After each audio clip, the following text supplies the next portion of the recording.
Salut mes dinos, aujourd'hui on parle de... Au départ je voulais vous parler d'un film qui remonte vraiment à ma petite enfance. Mais j'ai décidé de me rétracter.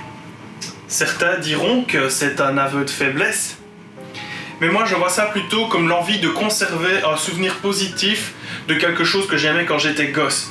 Je n'ai pas envie de gâcher l'image que j'en ai, le souvenir que j'en ai avec mes yeux d'adulte. J'ai donc décidé de ne pas le revoir pour faire cette vidéo et de prendre un autre film qui m'est tout aussi cher.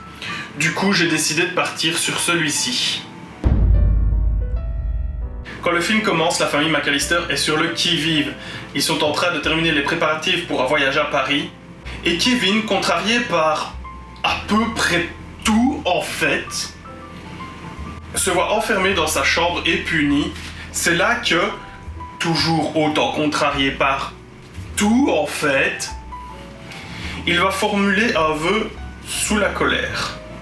J'aimerais qu'ils disparaissent tous. Forcément, le lendemain matin, c'est le big bordel.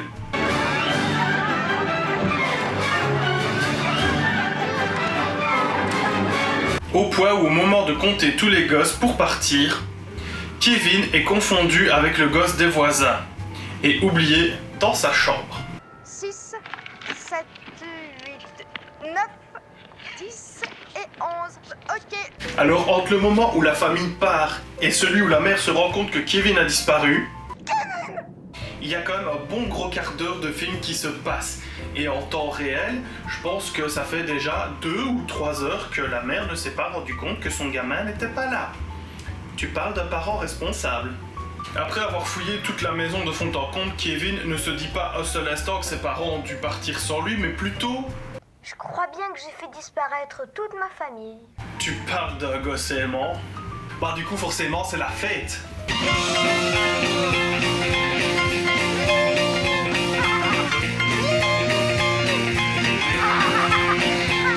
Et pendant que ce sale gosse est en train de s'amuser à faire des conneries dans toute la baraque, sa pauvre mère est en train d'essayer de faire tout ce qu'elle peut pour pouvoir retourner en Amérique rechercher son gamin. Et ça, c'est sans compter sur l'aide de Marvin et Harry, 2 cambrioleurs mieux connus sous le nom de... les casseurs-flotteurs, qui vont commencer à aller visiter toutes les maisons du quartier. Et c'est alors que notre petit Kevin, livré à lui-même, va devoir créer tout un système de pièges et des stratagèmes afin de se protéger des 2 hommes.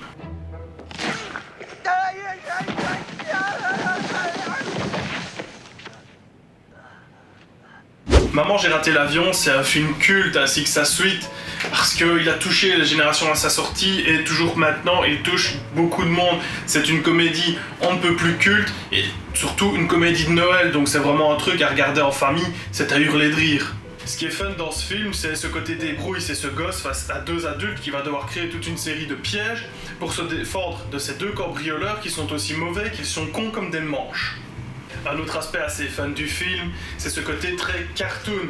En effet, tous les pièges que Kevin met en place, je pense, ou en tous les cas les 3 quarts, auraient pu blesser très gravement ou tuer les 2 mecs. Mais justement, il y a ce côté cartoon, vous savez, comme quand dans les dessins animés, Bip Bip, non, Coyote plutôt dans l'occurrence, se prend une enclume sur la gueule et que 2 minutes après, il est de nouveau debout. C'est un peu le même principe. Je veux dire, dans le deuxième, ils se reçoivent des briques du haut d'un immeuble et ils n'en meurent pas. En temps normal, c'est... Il y a eu encore 2-3 autres suites au cinéma et en téléfilm.